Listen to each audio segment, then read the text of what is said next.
Hey guys, and welcome to Service Alliance Podcast. I am your host with the most equipment, Zach Kreider.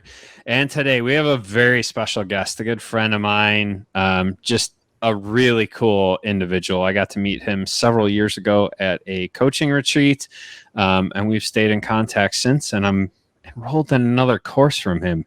I'm not going to give away too much. I've promoted him a little bit the last couple of weeks in our morning stuff, as well as in some of the groups.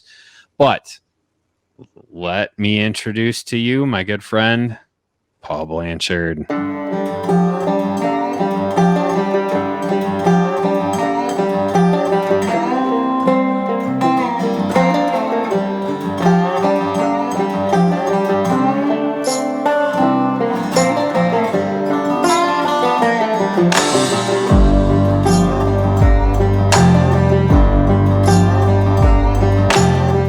Paul?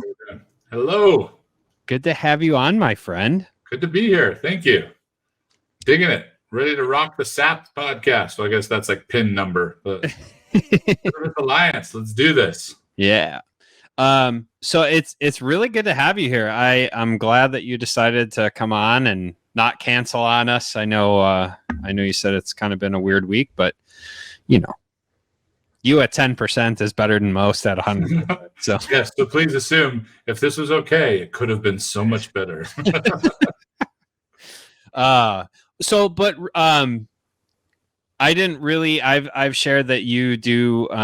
You have the Habit Finder Institute. You guys are the stewards of the Greatest Salesman, and some other stuff. Your dad's written some amazing stuff, Dave Blanchard. But I'll let you share more about who you guys are, what you guys do, and kind of like the nitty gritty of what Habit Finder is all about, and kind of what your experience, as one of the co-founders of that, what that looks like. So Sure, I'd love to. So I get the distinct opportunity of being business partners with my father, who is an incredible, amazing human being, one of the best speakers I've ever seen. And great coach. He was actually given in 2000 the film rights to The Greatest Salesman in the World, which if you haven't read, it's not a sales book. It's actually a story from thousands of years ago, a fictional story about Hafid, who wanted to be the greatest salesman in the world. He finds Pathros, who was the greatest salesman in the world, and then is mentored by him and given this gift of these 10 scrolls. And so it's an extraordinary book. Og passed away in 2008. 1996, pardon me. And the film rights to The Greatest Salesman, my dad was in the film industry, were offered to him, said, absolutely, please. And then went back to Og's widow, Betty, and said, what if we made a whole coaching company out of this? And so we created that. She sits on our board. We are the official Og Mandino company. It was a couple of years into that. We knew we wanted to make an impact on people's quality of life and their ability to show up as the best versions of themselves, as this incredible book has done for a lot of people.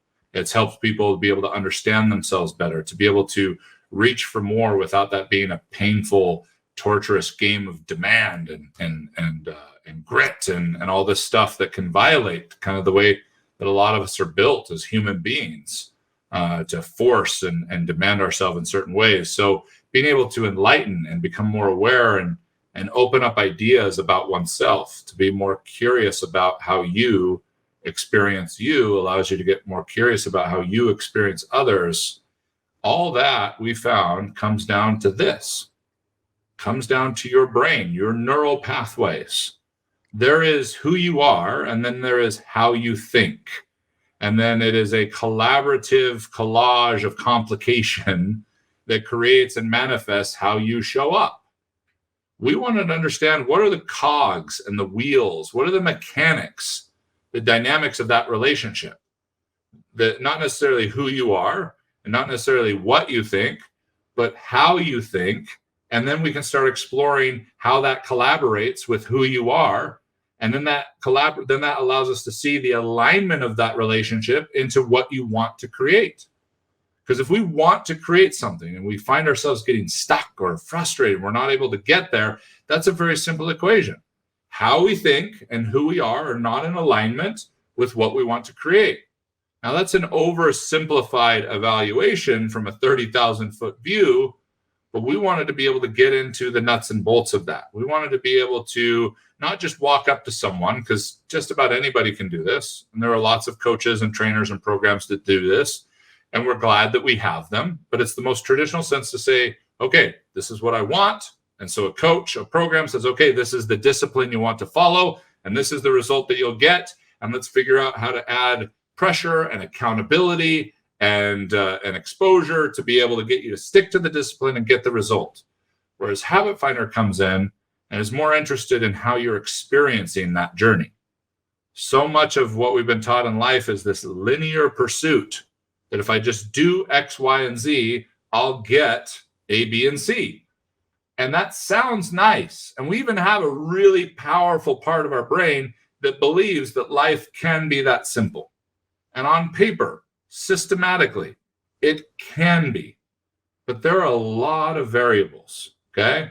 You think about different equipment, electronics, and take the variables that are within those, and they are becoming more and more elaborate, but they don't even come close to even scratching the surface of all the different variables of being human. We are very complicated. And so rather than just saying, this is what I want, here's your prescription, stick to it, and you'll get better, or you'll get what you want. We want to come in and go, here's what I want. Have you ever wondered why that is what you want? Have you ever wondered what stories you tell yourself about that? Is that something you have settled for because you've been taught since you were a young child that it wasn't okay to want anything else? Or maybe what you really want is you were taught was bad to want. Or maybe something that you actually want, you don't think you can do, so you would never profess that. Just that, and that's just starting the conversation, which can sound like, wow, sounds like we're going in philosophical circles here. It doesn't mean that we aren't following the pattern of, okay, let's see what we want and then apply this discipline and get it. We want to go, let's see what we want. Let's start exploring, experimenting, trial and error with the discipline, understanding that it's not about just being able to do it. I get a lot of people love to deploy the Nike philosophy of just do it. It's not that simple being a human being. If you would like a first class, front row experience of how not simple it is, anyone watching this, barring extreme medical conditions, I would challenge you to stop eating for the next 2 weeks. Now, technically, as long as you're a reasonably healthy person, you can go 2 weeks without eating and you will be fine. Stay hydrated, okay? But you can go 2 weeks without eating. So that should be able to be something you can just do. And if I convinced you that if you would just not eat for 2 weeks, you would be able to create this goal, then you'd be like, all right, I'm game. And the first day you'd be like, oh, that was tough. Second day, no problem. Third day, oh, now it's really starting to grind. This is really hard because now all the variables are getting revealed. And each one of those variables is curriculum for us to be able to become more aware and understand ourselves on a deeper level. Not just for the sake of understanding, but to then take what we feel we revealed, what we have now have more awareness around, and now let's go put it to the test to see if we can do the discipline a little bit better. And sometimes we'll find out that we're actually going to want to do a different discipline entirely. We'll find out that we didn't want this, we actually wanted this. And just that shift can create more alignment and more success in our lives. So if this sounds confusing, it's because so is this. There's a lot going on up here. Habit Finder is dedicated to being able to scientifically and mathematically measure your neural processes so that we can map out an arena that gives us permission to intuitively experiment and trial and error in here. Because what we want to do is not just go, there's what I want, so that's what I'll do and I'll get it. We don't know anyone that's done that who is actually able to enjoy the process of creating it, because it wasn't about creating it, it was about getting it done. And then also that people have challenges with being able to find the fulfillment and what they really wanted that to feel like. Any of you that have hit a goal or an income or a promotion or a rank or whatever in any business you've got, and some part of you, and you may not have even realized this until afterwards, thought you were going to feel differently. More specifically, we don't have time to get into all of this today, but you were expecting to feel like someone other than who you are. You're expecting to feel like someone other than who you are. Now, that doesn't mean that there was any shame or any problem in what you were pursuing. It's more in how we pursued it. Just like there's nothing wrong or any problems with what you're thinking, it's how you're thinking and how aware you are of that that is going to allow the alignment to occur. When the alignment occurs, something magical happens. When we can use this arena to experiment and trial and error, what eventually starts to happen in certain areas of our life, and definitely not all at once, is the doing, the disciplines that will get us the result start becoming an expression of who we are rather than something we do to eventually be something that we currently are not. Again, the doing becomes an expression of who we are. Let's say you want to get healthy. Well, it's way more fulfilling and way more sustainable to get healthy when health becomes an expression of your vibration, of who you are, of how your brain is operating, your alignment, rather than just something you've done and you're setting you aside and just forcing yourself to stick to the discipline. Even if you could do that for an extended period of time, the research has shown you get to that goal weight or that dress size you wanted or whatever it was, and you are like 99.9% chance of reverting because it's not organic, it's not aligned to you, it's something you made yourself do.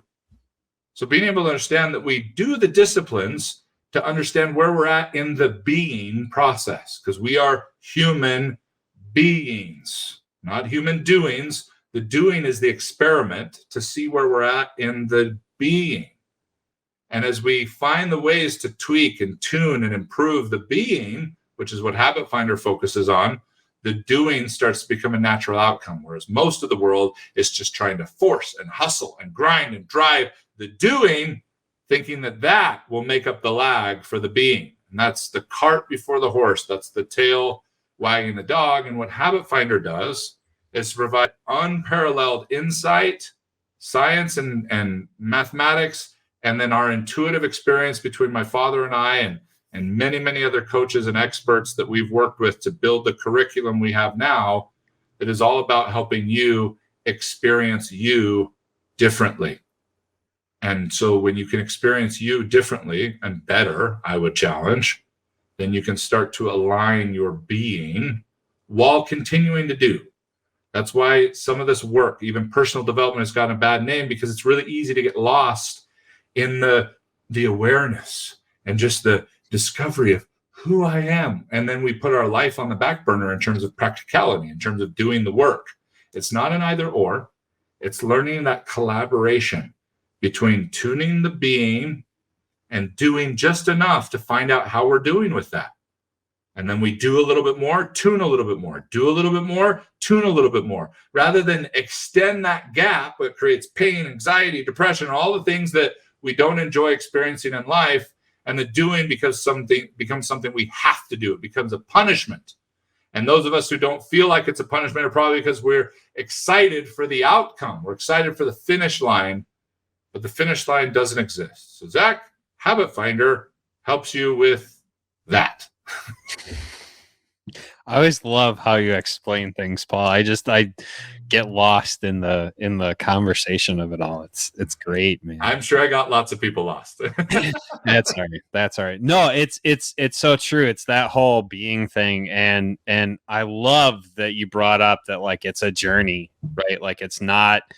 We were talking about that a little in the pre-roll. Like, it's not a finish line. About 6-8 months ago, I began to kind of feel like I'm a little out of equilibrium. Something's, I don't know. It's just, it's weird. I don't know. I don't know what's going on. And I just kind of ignored it. And then, I don't know, around March, give or take, I went, I should probably just like go into the arena you're talking about, take the Habit Finder again, and go, let's just do a little self-check. Let's see what's going on. And then, maybe get connected back in with Habit Finder and do a little fine tuning, see what's going on. And sure enough, I look at the scale, and having been through the coaching with you, I was like, oh, that's where my thought patterns are a little bit pushing the bounds in one direction, the extremes. We try to kind of be in that that middle. Can I ask you a question, Zach? Of course. Can you remember the first time you ever went through or started to comprehend your habit finder results and how you interpreted what they meant about you versus how you experienced them this last time? Yeah, the first time around, it's like, oh, I am this. Oh, this, like, and you begin to take on like all that junk, like, oh, it's icky. It's just like, I don't even want to look at that, And this time around, it was like, oh, okay, that makes a lot of sense. My thought processes are just kind of sliding in one direction or the other because since most of our audience will not be aware of the way the habit finder works. There's scales for these different thought processes, and if you're on either extreme in the way that you're thinking, not that you are those things, but in the way that you're thinking, it can cause some issues. You can have tendencies towards one direction or the other. And so one of my tendencies is to resist structure. Though I know I need structure, I push very hard against structure. Actually, we talked about that in the session the other day. You had hit on the structure thing the other day. But I know that I need structure in my life. I know that like order helps my brain process through things in a good manner. But as soon as I see myself starting to go into structure, I start to go, no, and if I'm in an unhealthy place. But if I'm in a healthy place, it's like, oh, okay, let's embrace this. Let's work through this and let's just be, for a little bit. So this time around, yeah, it was very different to look at it and go, I'm not these things, but I do have tendencies in these things. And it's probably time to check in. And Brandon, one of your coaches, called and he's like, hey, let's just go through this. And him and I are talking. He goes, you've done this before, haven't you? Yeah, I spent some time with Paul. So that's the biggest thing is if anybody listening to this ends up going to habitfinder.com and where we offer the assessment for free. It's our most valuable asset. It is the most powerful tool we've got up front because of what it gives us access to, what it's taught us over the last couple of decades. But we want people to experience it first. One thing we find, and you can attest to this, is where we go and the work we do, not everybody's ready for. Oh, 100%. That's why we want people, and that's not a challenge. Like not everybody's ready for this because they're weak. No, it's like all of us are on different journeys, working on different variables. Okay, not everyone is. They're still kind of working through some of their personality issues, let alone getting to the depth of the ways we are all human, and getting into the depths of the mechanics of the mind and different things like that. Now, with that said, I believe anyone can be if they want to be, but there's some vulnerability. There's certainly some humility required to go to the levels that we take people without it, like you were describing, like frozen, like cannot proceed. Because we're just setting ourselves up for misinterpretation. The most common thing is what you just described. People take the habit finder and look at it like a report card. Like, oh, what this is telling me about me.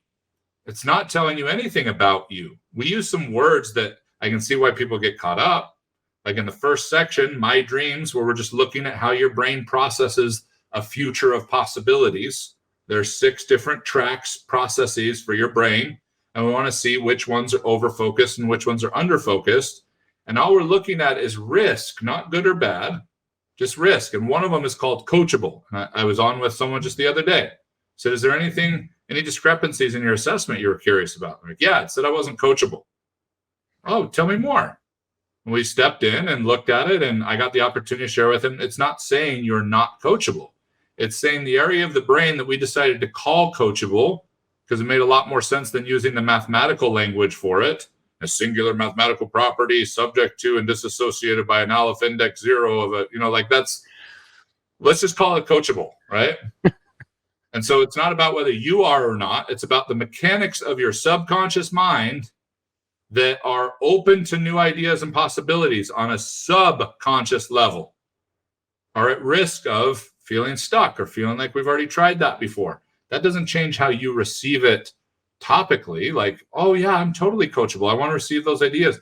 It's just pointing out that when you go to implement those, if you've got a coachable measurement that's over-focused and at risk, you're going to have a hard time sticking with it or even bringing the right energy to that possibility, because it's just looking to prove that we've already tried that. So, but then the second time you went in, you looked at it more like I like to share with people, like blood work. Like, oh, that's interesting. What could I do about those tendencies? What could I do about those measurements? Not, oh my gosh, I am so terrible or whatever. Yeah, and some of it was like, I know exactly what to do. I need to get my butt re-engaged with a coach that can help me work through some of this stuff, right? Because while I may not be those things, I do, if I am in an unhealthy place, especially mentally or stressed or, like any of those external variables that you were talking about as you were explaining it, any of those factors can play into how I respond to things that go on throughout the day. I can respond in an uncoachable manner. That subconscious kicks in and goes, not today, son. So but then working through, like, in that moment, why do I feel that way? Why am I thinking that way? Like, we begin to process through that, and that's been a really good experience. You have a ton of courses and different things you do besides just the Habit Finder. And it's really like it's all intertwined, but it's all pieces as well. Like, it's all building blocks as well, which is really cool. Yeah, surplus of riches when you get to. We've had over 300,000 people take the Habit Finder over the years, and so we get access to a lot of data, and we get to actually talk to a lot of those people over the years, and our coaches talk to those people, and so we get to learn about how certain measurements show up in certain ways. And we've spent 20 years working through a core curriculum for each of the 6 sections, the 3 internal and the 3 external of the brain, for what are the principles that we, as a coach, I'm going to shape that a little bit differently to each person's life. As you experienced, you signed up for one of our recent masterminds that was under the premise of Rainmaker, which is primarily sales. And you weren't caught off guard because you've worked with us before. It wasn't quite what you may have been expecting if you were expecting just a sales course. No, but it was the best thing I could have. I mean, it literally was the best thing I ever could have had. Like, I went in with one mindset, and now we're Monday is 6 weeks. This following Monday from where we're recording is 6 weeks, and like the mindset shift that happened just in processing through that is amazing. I love that type of coaching. Yeah, because we're going to be incredibly biased to working through what our audience needs, not necessarily just what they want. You can certainly use what they want to get them in, and that's a basic marketing technique. Is like sell them what they want, but give them what they need. And when companies were as dedicated as they used to be to giving this experience, like it's the only experience you're going to have with us. But nowadays, it's about, oh, we hope this experience leads to an upsell to this experience, to an upsell to this experience, to an upsell. It starts to, unintentionally for some and more intentionally for others. I'm not here to judge and throw stones, but it's a reality I've seen behind the curtain of this industry, okay, that it creates this elongated, sell them what they want, give them a little bit of what they need, but not too much, because you're going to want to sell them more of what they want later and then just give them a little. Whereas in Habit Finder, yeah, we might have a little bit of sell them what they want, but we're going to give everything we've got that you're ready to be able to handle. And then, like you said, like you and I haven't worked together formally in a couple of years. Yeah, 2. Oh man, our marketing system must be broken, because you should have finished the first 6 months and jumped into the next one and the next one. And that's just not a way that we operate. We're trusting that there's more than enough people that are going to find us and be looking for us. And that doesn't mean we can't improve our marketing. We've only just started the last 2 years out of the last 22 that even have a marketing budget. Okay. I think your marketing's great. I think those gentle touches are always there, right? Like when I felt out of equilibrium, I knew that I could very easily reach back. I mean, it was very clear being able to reach back out and get engaged in what I would needed to imagine engage in. feeling it was safe to do so. Like you weren't going to get put in some mechanism that was going to, make sure that we got your wallet out of you by the end of it. Right. And that's what we've trusted. And in fact, that's what we teach other people to create. Like you and I just went through the orbit mindset. That right there is the orbit mindset in action. Like if I can show up and really listen to you, really understand you, and depending on what you do, like I know there's a lot of people in the service industries listening to us, there's some professional urgencies to what you do, and you're not necessarily going to sit down with someone you're showing up to work on their refrigerator and be like, so tell me what's difficult about being you. Like there are certain realities to it, but there's still an energy that you can bring to that. And I can tell you, I've done more remodeling and purchasing of stuff the last couple of years in my home than ever before. And they're like contractors that when they take the time to just like connect and build relationship, they're the first ones I'm calling and also giving all the patience in the world to not have to get it done by this time and be another one of those people that they just feel like they have to deal with because it's so crazy right now to be a contractor, to be in the service industry. Not only am I coming back to them as my first choice, I'm coming back to them ready to wait for them, ready to allow them to do whatever they can do right now. So that serves me because I've got a relationship with them. That serves the service provider because there's a lot of demand right now, a lot of stress with COVID and shipping, and we're going to have repercussions from that for the next 5 years at least. And so building those kinds of relationships, understanding ourselves so that we can better understand others, even if it's in quick little stints in what we provide, just bringing that energy to it, just really expands the scope of what we can do and how we can serve ourselves and others, because this is not an either or game. Yeah, and I think there's something to be said. You shared about it earlier, like it's meant to be done in chunks. Like we don't, maybe it was in the pre-roll or maybe it was in this, we get talking and it all just jumbles together because I enjoy the conversation. But we take the assessments in at a minimum or the soonest you recommend taking them is like in a 6-month jump. Mm-hmm. Yeah. Because it can kind of like just become this overwhelming thing. Like, it is a snapshot of how you're thinking in the moment you took the assessment. Right. Which is why we'd encourage people to, take it in the morning is ideal. But even if someone took it after getting out of a really volatile meeting, it's still not going to skew it as much as they feel like it could have. It might take this word or phrase and you might have put it here rather than here, but you had to have moved it quite a few spaces off for it to make a big distortion in the graph. So, and a lot of people get caught up with the list. I think it's a fair public service announcement. It's a weird assessment. It is weird. Okay, I am not here to defend it. I agree with you. It's strange. It's no works. questions. You just rank 2 lists of words and phrases, and they are weird. They are deeply, deeply rooted in axiological mathematics, the concept of infinitudes and Cantor's transfinite calculus that has taken those mathematical equations and converted them into words and phrases. And that's why it is a totally objective assessment. No committee, no group of human beings said, this is what's first, this is what's second. It's like taking a $1 bill, a 5, a 10, a 20, a 50, 100, and so on, and saying, put these in order of currency, of their value, of their currency value. But you don't know what numbers are, and you don't know what currency is. That's like this assessment. We give you a list and say, put these in order of what you think is the best and what you think is the worst. Math, just like a $1 bill is less valuable than a $50 bill, math has already determined the proper order, not people.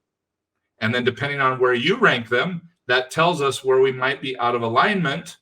And we're not presenting to you whether that's bad or good. We're presenting to you the risks we've discovered in thinking that way. Now, I can think this way and still act this way.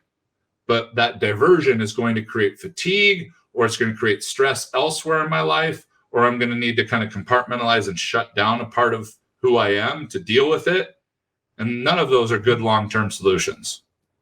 Right. Well, and I mean, like, so I think about it, like the first group that I was a part of, it was group coaching, and there was 10 of us, and some were couples. Like, so I was in it with my wife. There was another, at least 2 couples in that group. Yeah. So these same groups of people, these same 2 lists, the results were widely varied, right? 6.4 quadrillion options. Yeah, it's wild. And how you could rank those two lists. So no 2 assessments, just like no 2 people are the same. Yeah. Even after 6 months, when I took it after going through the coaching, I could see where some things had come more into alignment. And so then when I took it the third time, just recently, seeing where things had kind of fallen a little bit out of alignment in my thinking patterns. It's one of my favorite things to have people do when they first see their assessment, and we offer a complimentary consultation, because there's a lot of personality tests out there, and if you look at this assessment like a personality test, you're not going to gather what it is. Mm-mm. It's very different, but we want to get you acclimated to what you're seeing. But when you start to grab onto it, when you're meeting with my team, they kind of show you what it means and what you're looking at. You're going to want to have a moment where you just look at the measurements, look at your mechanics, and just get an opportunity to go, wow, thank you. Like, thank you, brain. Like, these are the adjustments your brain made to be able to keep you going, to be able to try to make sense of what you're experiencing in your life, which is crazy when you really think about it in the broad scheme of things. We're very complicated. We interact with very complicated. Sometimes we decide to get married to complicated. We make little complicateds. It's like, this life is crazy. And to be able to see the brain's ability to go, oh, it needed to do that for a time. But the reason I came to Habit Finder, because there's something in me that was useful that is no longer useful, and it's time to make some adjustments. It's exactly where you were. That's our invitation to others. And for you to hear your own calling based on how you experienced this before it's awesome. Super cool. Yeah. And it is good. I mean, it is good to be able to not, like, if you take this and you're like, yeah, no, that's just not my bag. Like, that's okay. Everyone's in a different spot in their journey. And even if you have taken it, and even if you are open to it, sometimes you're in a different spot. Yeah. I'm most commonly referred to as a business coach, which is laughable, because I don't spend a lot of time talking about business with a lot of my clients. I certainly have my clients, and we work with some very large publicly traded companies as well, where it gets tactical and strategic. And I love that. Like, me personally, I love the creative, the sales tactics and strategies, and the marketing, and the culture and the systems and all that. I love that stuff. And I love tinkering and tweaking, because that should be an ever evolving experience. Innovation is messy. You'll just want to minimize the mess, but not try to eliminate it, because then you've eliminated innovation. But I usually get people pursuing me for business coaching. But as you know, we believe that professional problems are just personal problems in disguise. So, like, I had an owner of a plumbing conglomerate. He had like 4 or 5 different offices and tons of different contractors working for him, and plumbers. And he wanted me to help him triple his revenue, because he could see how it would be done. He just wasn't able to stick to the plan. So he's like, there must be something going on under the surface. And so he hired me. We got a little ways into it and found out that something far more important, specifically his relationship, was in trouble. And so we decided to shift gears and focus on that. But doing that increased the revenue of his business.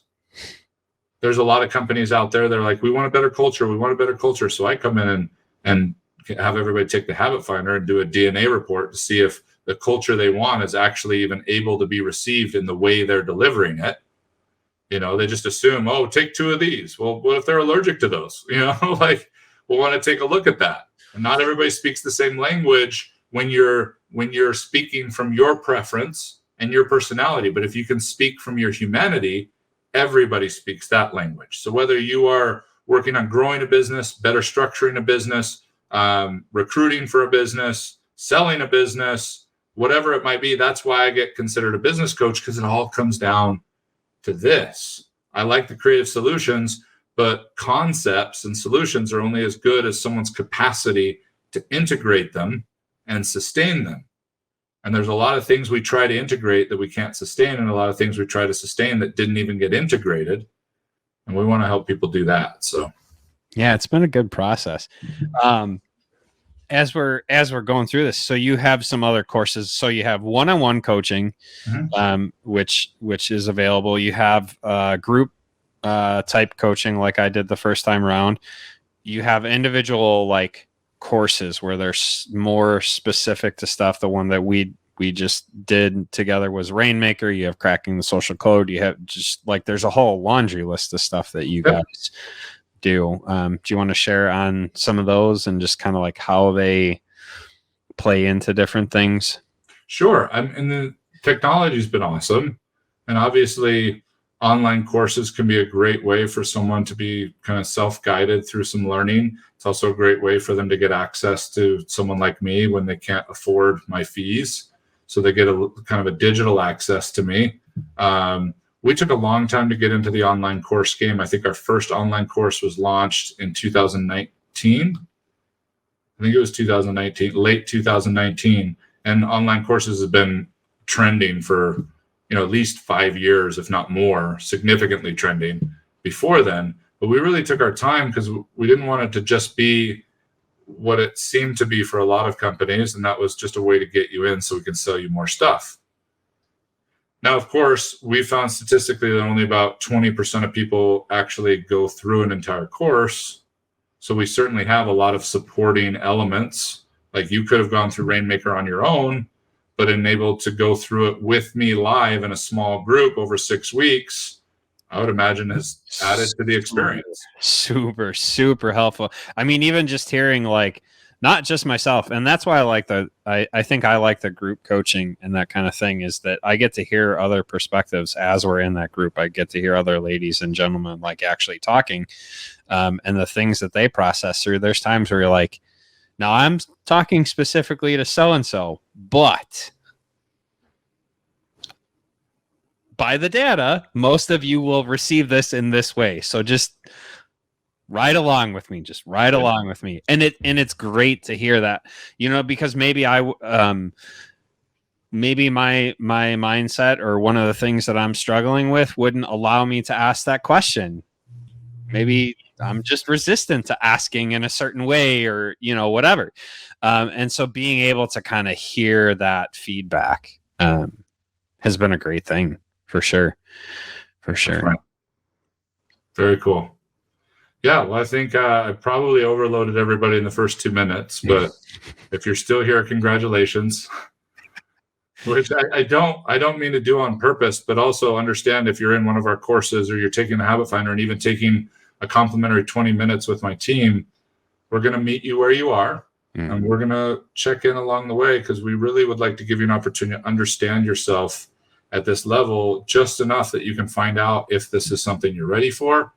This is something you would benefit from, which is not a matter of whether it benefits. It's a matter of whether you're in a position to be able to receive it. So, but yeah, and there are more people that this would fit than realize it. Obviously, I get drawn heavily to entrepreneurs. I'm a big fan of entrepreneurs just because they're very agile in terms of being able to implement what you teach on a global scale for their life. Like they're calling the shots. They have got to go out and eat what they kill and all those different things. Every once in a while, we'll work with a Microsoft or an AstraZeneca or Coca-Cola or something just to keep us humble. But it's like turning the Titanic sometimes. Some of those companies are phenomenal on the inside. We've been fortunate enough not to work with any that were horrendous, but some of those, like, we get to step right in and our principles fit. We get to step right in sometimes, and we know we're creating kind of an outlier group within the larger culture, but hoping that it'll help. So, but it's been great to be with you today, Zach. I appreciate the opportunity.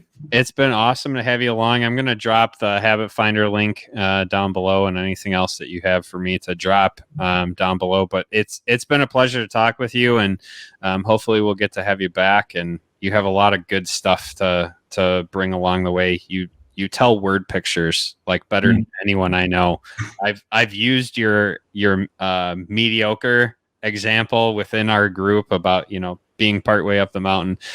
So that's just one little piece of how you share. So I appreciate you taking the time, and I appreciate you overloading the audience, because I do know that there are going to be some in the audience that are in a place to receive it and are ready to go, maybe I need a little bit of blood work done. Let's go take a look at it. So Awesome. It's been a pleasure to have you along, friend. So cool. Thank you, Zach. Thank you. Well, guys, that has been this episode of the Service Alliance podcast. I hope you enjoyed it. I'm going to drop the links below. Paul's such a neat guy. It's been a lot of fun. There's a ton of books that I can recommend that just kind of bring you into it. The Greatest Salesman. It's a great story just to kind of hear these things in your life. So anyway, that is it. So for the Service Alliance podcast, signing off.